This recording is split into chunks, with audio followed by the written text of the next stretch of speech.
आज से meditation hall में इसी शुभ संकल्प को लेके, भावना को लेके बैठे हो। एक तो स्व को सच्चे योगी कहूं, तपस्वी कहूं, राजयोगी बनने की अभ्यासी बैठे। दूसरी ओर ये भी भावना है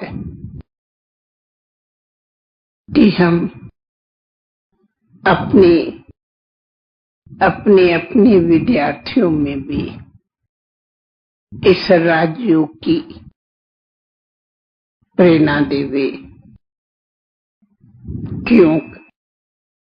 ये हर एक ने जरूर इसको 2 दिन के अंदर अनुभव किया होगा कि जीवन के उत्थान के लिए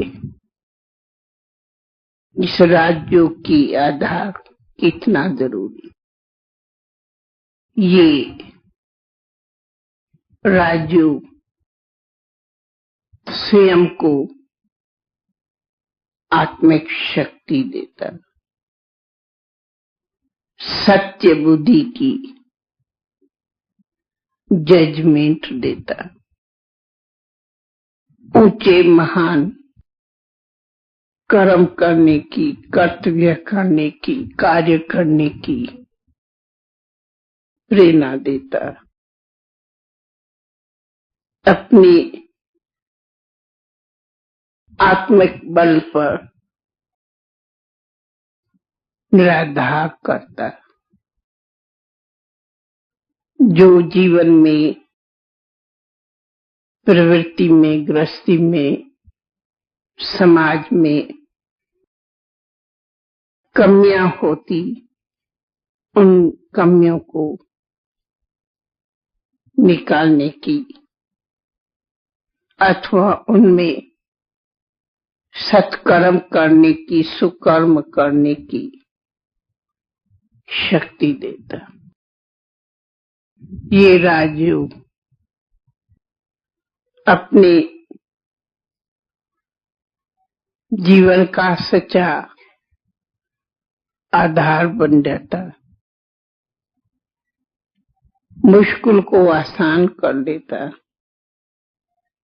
असंभव को संभव बनाता,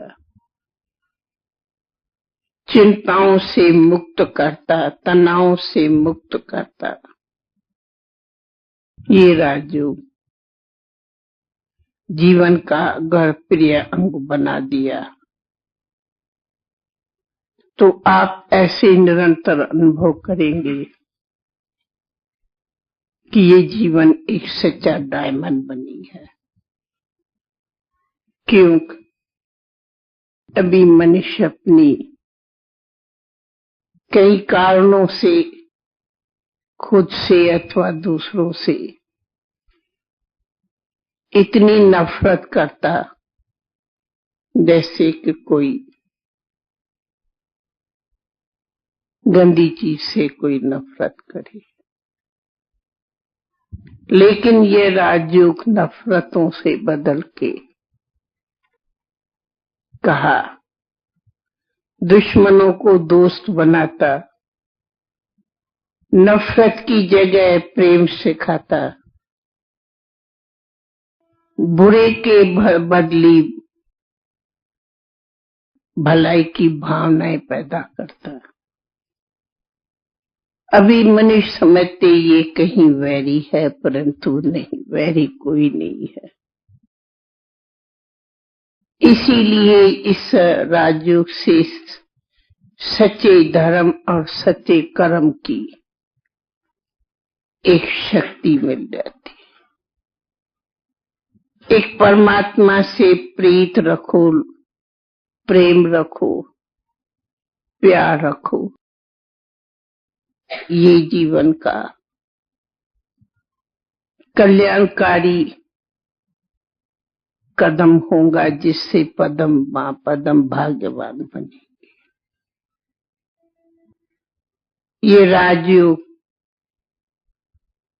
आसक्तियों से परे अनासक्त बनाता।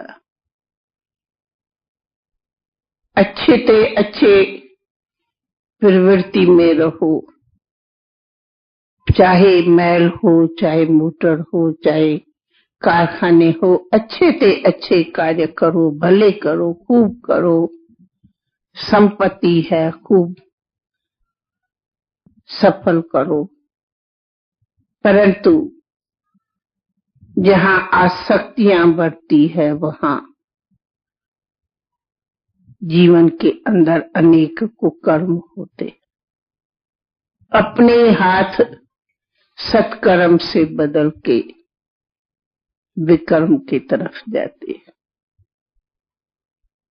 परंतु ये राजयोग इन सभी बातों से सहज ही परिवर्तन करता।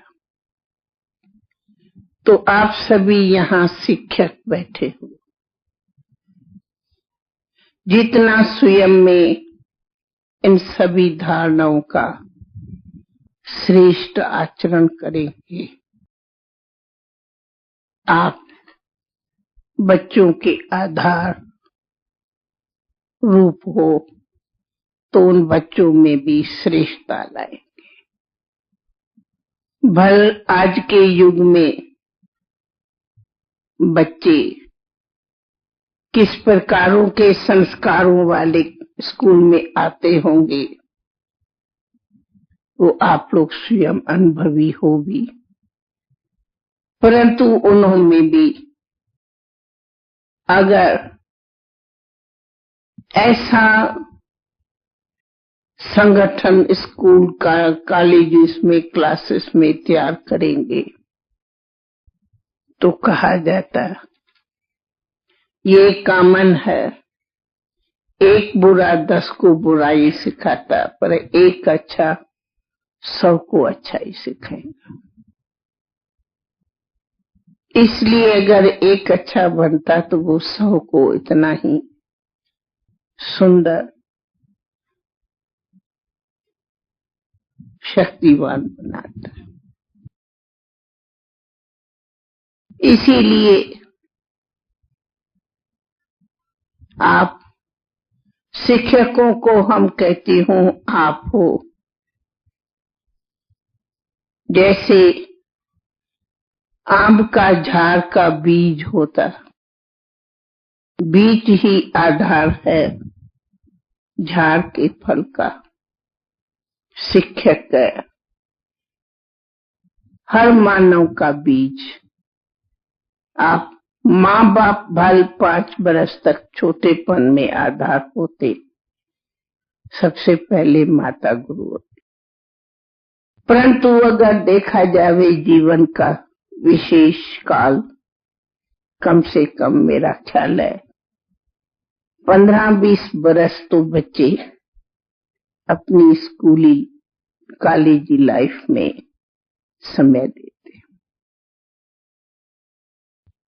4-5 वर्षों से उम्र से लेके 20-25 की उम्र तक उनकी स्टडी में जाता।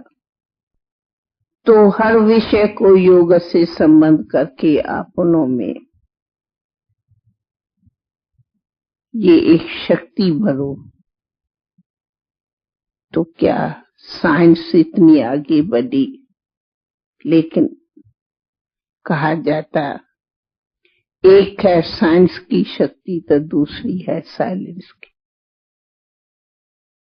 अगर साइंस बहुत बड़ी बलवान बनी है तो साइलेंस उनसे अति बलवान। आखिर धर्म नेताओं ने धर्म की शक्ति पर अपना धर्म और फिर राज चलाया, लेकिन हम इस सभी का जीवन का आधार, ऐसा आप भी मानेंगे हम भी मानती, कि आप शिक्षकों के ऊपर बहुत बड़ा आधार, लेकिन वो आधार सफल तब होगा जब जैसा कर्म मैं करूंगी वैसा कर्म मुझे देख सब करेंगे। ये एक गीता में भगवान वाच है, जैसा कर्म मैं करूंगा मुझे देख और करेंगे। और के अच्छाई का प्रेरणा देने वाला अगर मैं हूं तो उसमें मेरा पुण्य भी बनता, दुआएं भी मिलती। अगर बुरे कर्म का मैं निमित्त बनता तो उसी का इतना ही दंड मेरे पर। ओम शांति।